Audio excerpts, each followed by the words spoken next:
Welcome to the Psych Soffa, University of South Wales podcast on how psychology changes lives and our world for the better.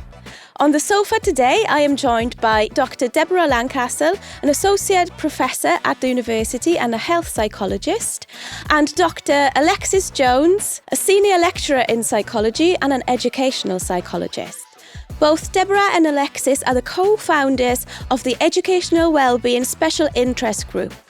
Today we will be talking about the importance of wellbeing in education, particularly focusing on the Welsh context.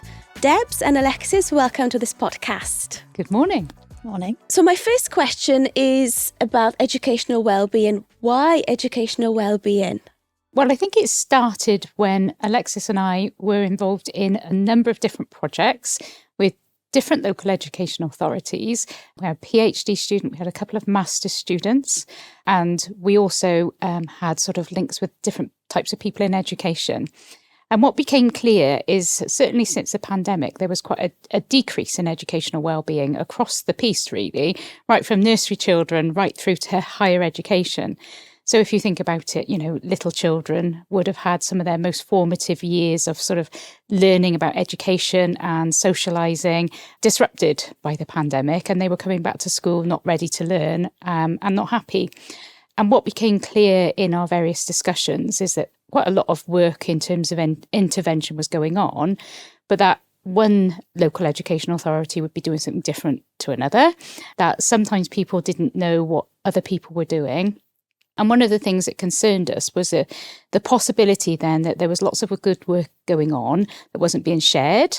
And that sort of leads to the risk of duplication and wasted effort. So if one school has tried an intervention and it was really effective and another school is trying one that's not effective, then, one school could learn from another and that would be beneficial and save time and effort. So one of the things we thought would be a really good idea to do would be to get lots of people together from all different sort of areas of education to share what they do and what they know, and over time to develop a sort of repository of information so that if somebody was thinking, right, what I need is particularly an intervention for the well-being of nursery children, they could sort of access this repository and sort of say, what have other schools used? How did they get on? And then save themselves some time and wasted time, really. So that's sort of how it came about. Thank you, Debs. And from top of your head, can you think of any particular examples of those interventions that educators might have put in place in any educational context, be it nursery or higher education or anything? Yeah, I think there's quite a broad range of different interventions that are used in education.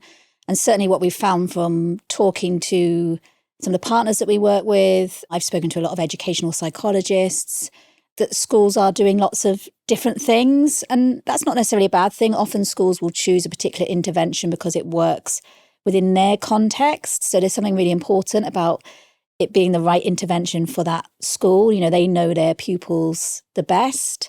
But I'd say quite common interventions that are being used in schools. So there's something called ELSA, Emotional Literacy Support Assistance, which is used in most local authorities in Wales. It essentially involves training teaching assistants to have expertise in emotional literacy so that they can work as ELSAs and provide interventions for some of the pupils in their schools. And what's really nice about this intervention is the ELSAs get ongoing supervision with educational psychologists. So it's really sort of valuing the challenge of what they're doing. They're working with children where people are really worried about how they're getting on. And, they might be showing sort of challenging behaviours, for example, in the school context, or, they might be really anxious. They might have quite, complex lives in different ways. So it's really important that the people who are supporting those children have that support and ongoing supervision. There's also approaches that will be a lot more broader in their scope. So we talk about systemic interventions which are put in place to support the whole school. So I've worked with schools who've used something called emotion coaching as an approach. And this is about really validating young people's emotional experiences. So if a child is very upset about something, the first step of emotion coaching is to empathise and label the child's emotions. So we might wonder about how the child's feeling, or you look quite upset. I'm wondering if you're, feeling cross or sad about something. And then empathising, well, I can understand how you might be feeling like that. And then at the right time, the adult would then come back with the child and problem solve and think about, well, what happened? What might be helpful in the future?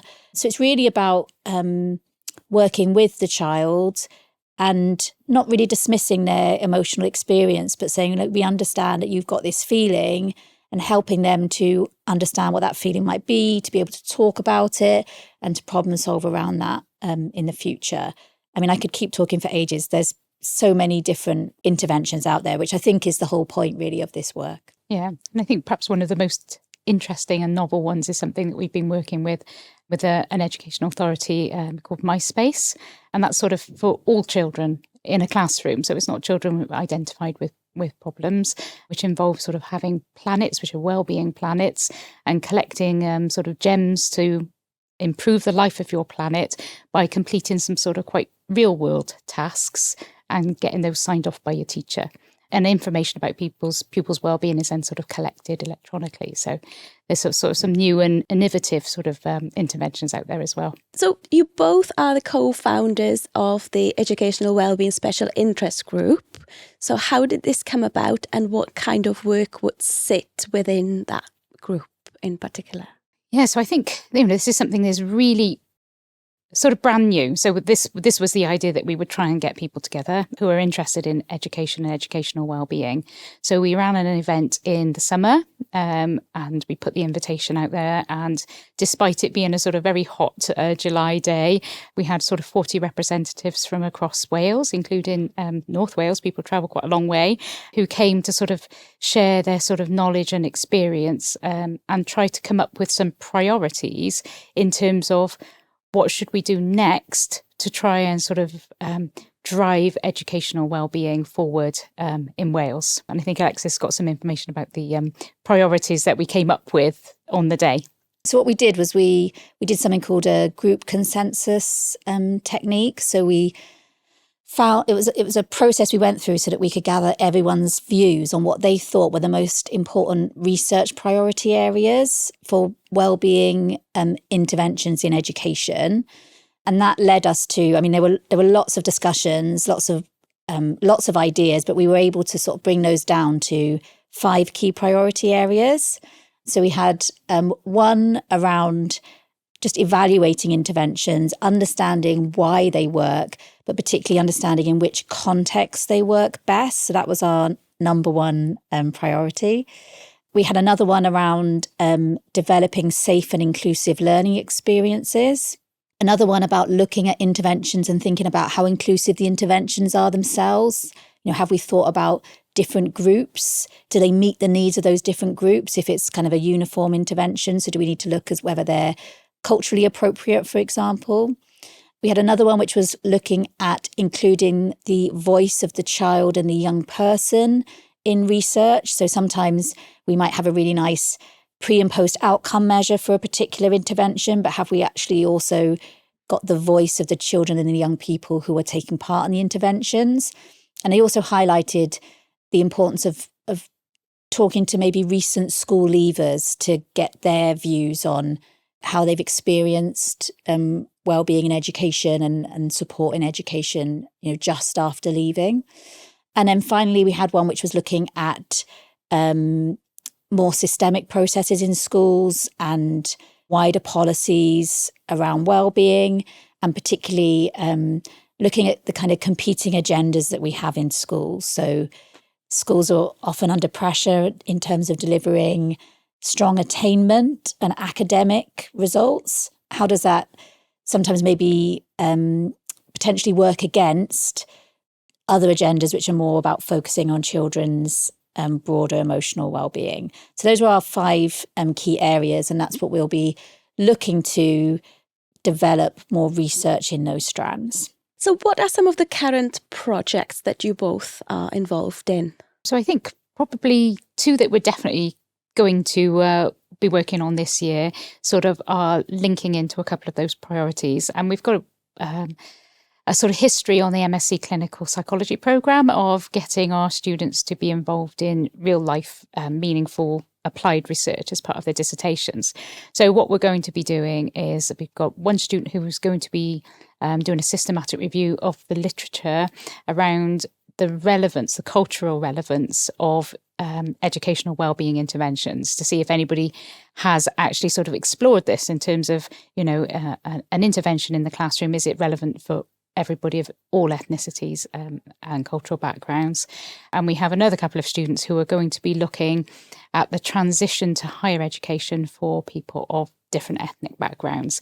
So we have lots of international students at University of South Wales, which is a great thing. And one of the things that's very important is to make sure their transition to university is appropriate, and to sort of work against a tendency to put international students as being a group, rather than sort of looking at their different cultural backgrounds. There's a huge range of people from many different countries and backgrounds, and to work out what the differences might be, as well as the similarities. We're also working we both supervise, along with some colleagues in education and therapeutic studies, a PhD, which is looking at teacher wellbeing. So this has really grown. I think it's always been something that people in education would have been concerned about, but I think the pandemic's been a real catalyst to bring wellbeing at the forefront of the agenda. Teachers have been highlighted as a particular profession, and an acknowledgement that actually, if we want to support children's wellbeing, we also need to support the teachers' wellbeing to enable them to do that. So we've got a PhD student that's being supervised by myself and Deborah, but also colleagues in education and therapeutic studies. And they're looking at teacher wellbeing within a local authority context. So they're working with key stakeholders to understand what might be the factors impacting teachers' wellbeing, and they're working with those stakeholders to drive forward, well, what sorts of questions are they then going to go out and ask teachers? So they've been working with a stakeholder group in the design of the research itself. And so, they're looking to understand, what are the factors driving teacher wellbeing? What sorts of interventions might they already be accessing? Because there's a lot out there already. How is that working for them? Is there anything different that could be done? So recognizing that, we can't just come up with a wonderful intervention and then put it out there as a bit of a sticking plaster. We need to really understand the context and the needs of teachers, and that research then will inform the next stage, which will be making some suggestions and co-creating some interventions with stakeholders that we think might be effective.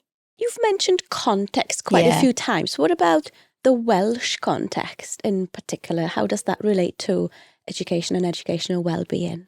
We're really unique in Wales in terms of wellbeing, in that we have sort of a landmark piece of legislation in terms of the Wellbeing of Future Generations Act.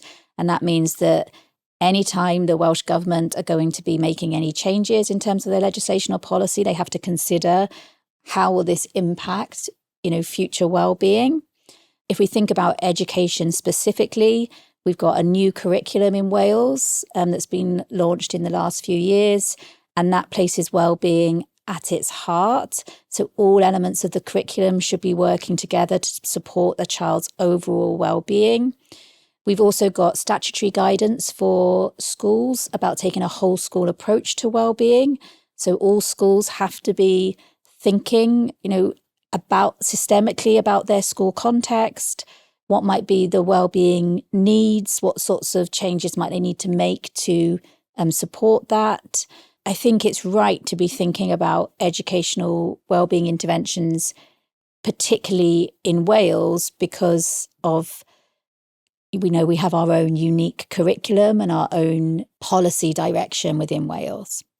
Is there anything else that you'd like to add to this conversation today? No, I think sort of our next challenges really are to secure funding to take the educational wellbeing special interest group forward.